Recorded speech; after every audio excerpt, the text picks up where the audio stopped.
Hello, welcome to my tutorial series, Object-Oriented Programming for Mobile Website Development.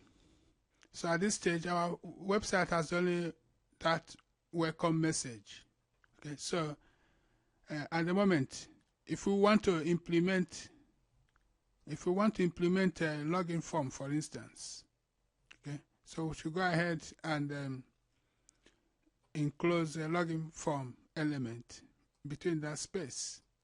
Okay, so in with PHP, you can intermingle PHP code and HTML tags as well.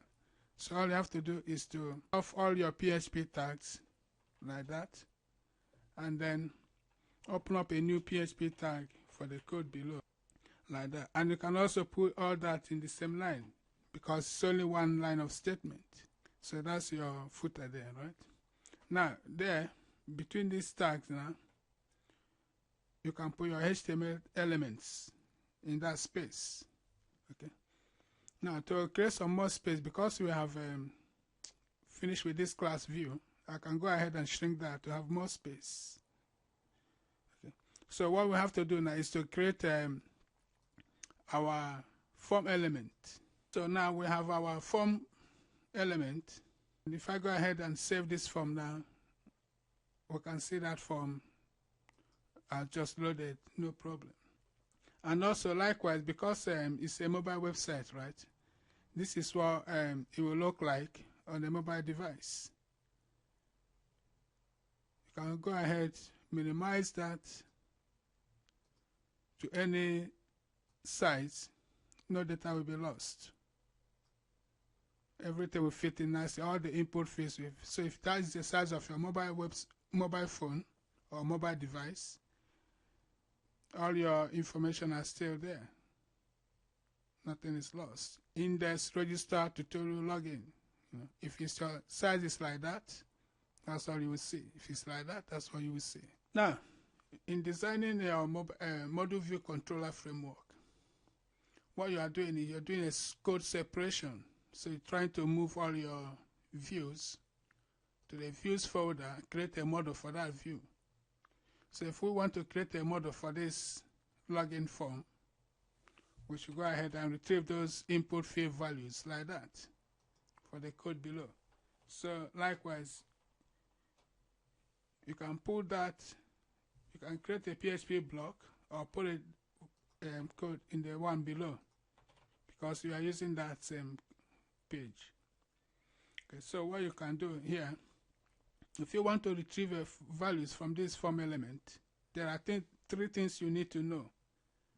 A form element should have action attribute, which is a file you are sending it to. In that file, that you will write a code that will process this form upon submission. So if this is index.php, we will write that code in this page, index.php. And the method is post. The method is post, and the name attribute is email for this input field, and the name attribute is password for that input field. So you must know the name attribute of the input field in question, and then method for the form element and action where it will process the form. So because using that information from what we know, can access that value like that. So go $_ post, because we know method is post. So put square bracket, inside that square bracket goes your single quotes, and then the name, the value for the name attribute of the input field you want to access, which is email. To do the same for the password as well, so grab that one for the password. So the name must match what's inside that bracket for that input field. Now you can create a variable and assign it that value. Likewise, you can create a variable and assign it that email value. End of your statement right there. End of your statement right there. So that's how you get the values for your input fields set by your form element. If the method is get, you change that post to get. If it's a post, you leave it as post. And the valuable names can be any name, as you know. All you can do now is to echo that out to yourself. So echo email, you can echo password as well, but you may want to know that you can echo variables on the same line. So the rule is that you have to separate all your strings in single quotes, variables in dots. If there's no more strings to come or variable, end the statement there. So anywhere you see those single quotes where your string goes. So you can say your email, well, your email is that, and just for instance, that's what you want to do for now. Okay, so at this stage now, when you submit that form, you will see that echo back to you.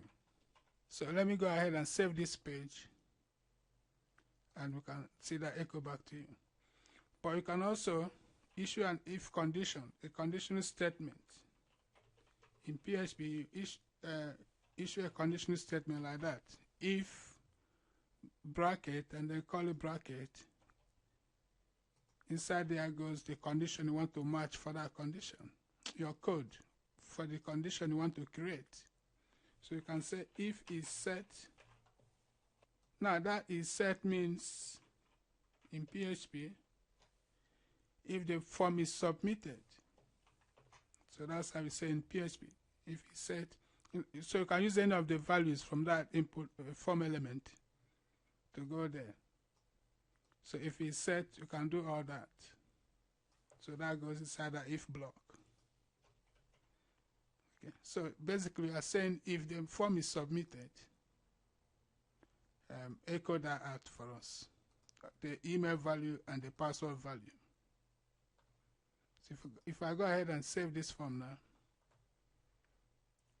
and then refresh the page, upon submission of this form element, we should see our output below.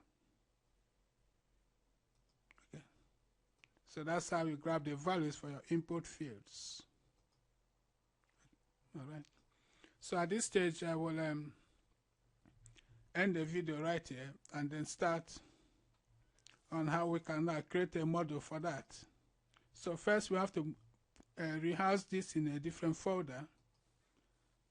Call that folder name login to represent our login page, and save this as index page in the views folder.